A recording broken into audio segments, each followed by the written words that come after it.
So this guy, his name's Billy, and Billy is about to unalive a whole lot of old people.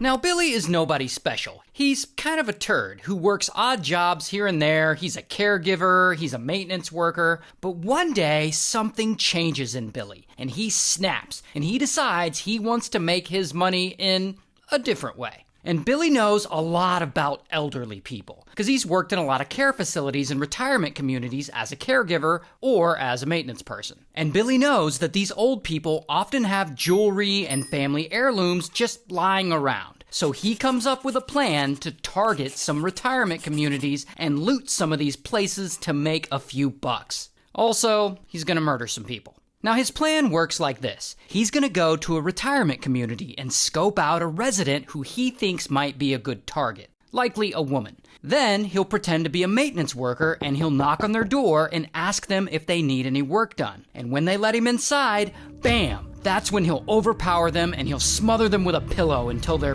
unalived.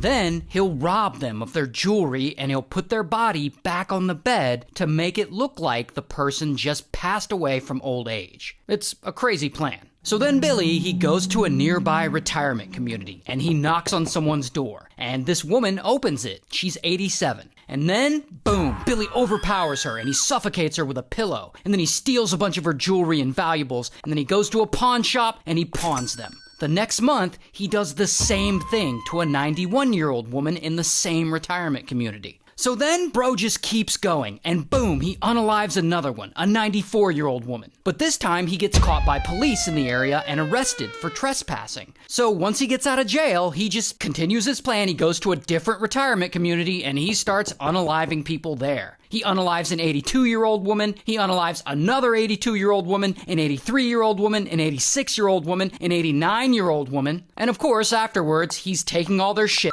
and he's pawning it. Then, the week after that last murder, he comes back, and bam, he unalives an 87-year-old woman. Then, the week after that, he unalives a 92-year-old woman. And here's the thing, no one is held responsible for these murders because no one is reporting them as murders. Because these are elderly women, so when their bodies are discovered, people just assume that they died in their sleep of natural causes. And from what I read, if you suffocate someone with a pillow, their death appears as if they had a heart attack. I guess the signs end up looking the same. And unfortunately, when someone of that age, an older age, dies, they don't typically do a full autopsy on them. So this allows Billy to get away with murder over and over again. It's really sad. I mean, this whole video's sad. Anyway, then, about 2 weeks after that last murder, at that same retirement